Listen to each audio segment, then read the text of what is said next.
Friends, today one of the things that we get to celebrate is the gift of having the Reverend Kyle Lovett here as our preacher this morning.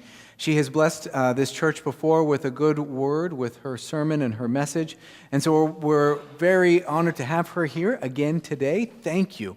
Her presence also, though, harkens to an absence here this morning. On Friday night, Pastor David had to fly to Florida to be with his dad. He had received a call earlier on Friday morning from his mother, letting him know that his dad was actively dying and likely would not make it through the weekend.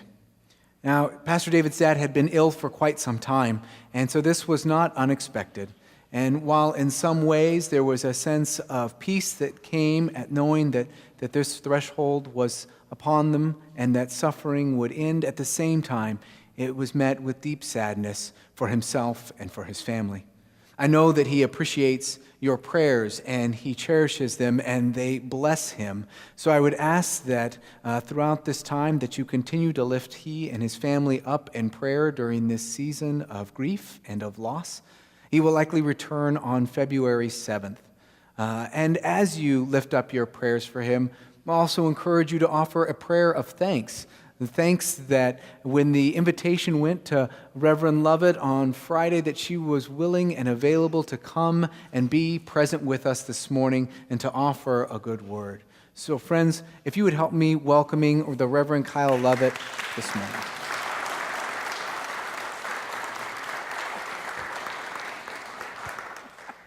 Thank you all. Thank you so much, Pastor Brandon, and thank you all for welcoming me. I really appreciate this particular congregation. You all have welcomed and held me before. We're going to do a little extra holding today because this is kind of late news for preparing a sermon. So we will be on this journey together. I know that you have been already on a journey of a sermon or a series, a theme, of idols in January. You've talked about time, Chronos and Kairos time. You've also had a conversation about fear and the 365 passages that say, "Fear not," one per day in our texts. The bulletin that I was sent said that idols, justice, injustice was the theme of the day. And I thought, all right, I'm born and raised UCC. I can talk about justice and injustice and the work we do in the world. But how does that fit with idols? How on earth might justice or injustice, especially justice-seeking work and confrontation of injustice, mesh with the idea of an idol that draws us away from our focus on the divine, our focus on God, our relationship with all that is? And I'm not really sure. Let's find out together. Let's see what we can piece together, because I imagine that each of you can look inside of your heart or inside of your head and can start to list things that are not just, the injustice in the world. I see shaking heads this way, but I'm thinking it's because, there's so many. Where to start, yeah? Introverts, every introvert, take a deep centering breath. You are excused from making sound. Extroverts, I invite you to shout out very quickly. What are the topics of injustice or justice seeking that weigh on you? Discrimination. War. Racism. Sorry? Poverty, thank you. Climate change. Economic injustice. Intolerance. There are, that's just like the easy list, right? Kaboom, kaboom, kaboom.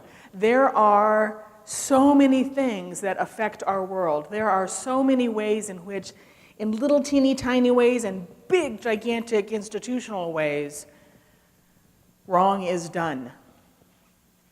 And likewise, there are that many ways that you and I are involved in trying to make the world a better place. Little teeny tiny ways, which count for a lot, and big ways, which also count for a lot. The justice work that the UCC has done, I'm raised in the UCC. The justice work that the UCC has done is kind of legendary. That's kind of one of the things we've been about over time. When I was being raised in a UCC church, my parents were not, justice marching in the street kind of folk. I was very protected from what was happening in the world. But when I went to church, every single Sunday, there was a card table out with someone with a postcard we needed to write or information about what we needed to know about and contact our legislators, or the request for food or clothing, or so many things. Every single Sunday, my little church had somebody sitting there saying, you need to know about this, and you need to make a difference about this. You need to get involved. That's the way I was raised. So how on earth might, and this is a good impetus, right? I'm not saying that don't do that, but how might that dovetail with this question of what drags us away, our focus away from the divine? Here's a thought. Those of us who get involved in making the world a better place have this list, and I've got lists and lists and lists of the ways that things are wrong. We have all of these things that we're involved in. If that becomes our focus, not that in and of itself it's bad, but if that draws us away from remembering that we are rooted and grounded in the holy, and that all of our beating against these walls may shove the walls a little bit, but if we are not connected to God and God's people, we are going to burn out, and we are going to get filled with despair.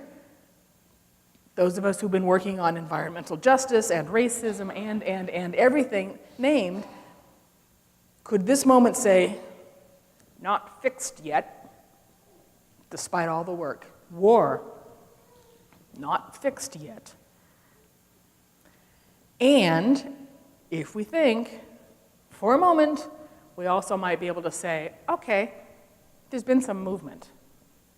There has been some movement.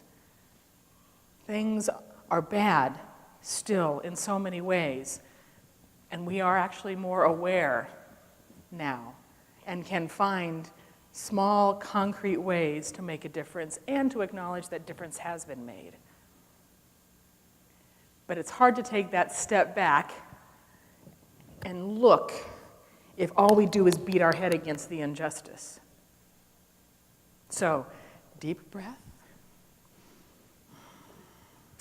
Centering ourselves in the divine takes lots of forms. If we lose our focus, some of us need to go walk on the beach. If we lose our focus, some of us need to get back in the seat on Sunday. If we lose our focus, there are lots of ways of reconnecting with the holy, the still speaking God. If we're not paying attention, we might go way over that edge of despair and frustration and burnout. One of the things that I know for sure, absolute certainty, is that all of you all are making a huge difference right now in confronting injustice and calling justice into more fruition in the world. And I know it this way. You're sitting here.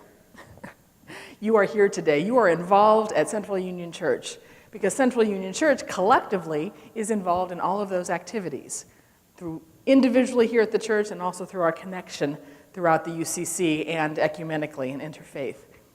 So if you support by handing out programs and the bulletins at the 9 o'clock service, if you usher, if you read, thank you very much, you are helping the community forward. When I was on conference staff in Northern California, I used to have to do the dog and pony show for my program area, so I would go around to different churches and I would preach, and I would remind them that because they give because of our church's wider mission, OCWM, because of the donations, the financial donations, all of these other ministries out there that maybe they're not doing specifically, they support them. So all of that justice work about war and racism and economic injustice and you all are doing it. When you start to feel that despair, part of regrouping is remembering that you are connected to those who are also doing it. This passage from today, John 9, is a text that is, in so many ways, just amazing.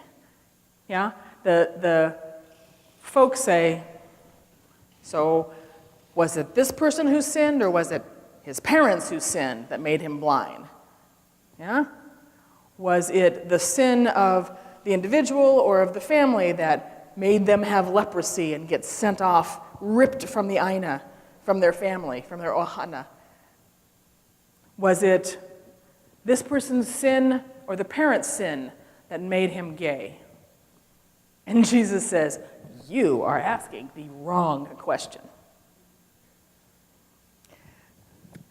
We can get focused so much on injustice that we lose focus on what is true about God. I don't want to discourage anybody from justice work. Can we just say that? I did have someone after the 9 say, but, it's like, oh no, it's okay, you keep working. Not to discourage you, but to remind you that God's angle on the bow is a little different. We might think that we know. We might think we're asking the right question, digging at the right concern, but it's entirely possible we've missed the memo. So part of getting regrounded with the divine in community is that balance and equilibrium, checking in with each other. Because look around, there's some serious wisdom in this room. Y'all been through a lot in life. We're in it together. We're in it together. I want to thank you so much for allowing me to remind you of what you already know. That God is present wherever you go and whatever you are doing. And with intentionality, you can recognize when you're starting to drift away in your focus, and you can come back to center. Thank God for that. Amen.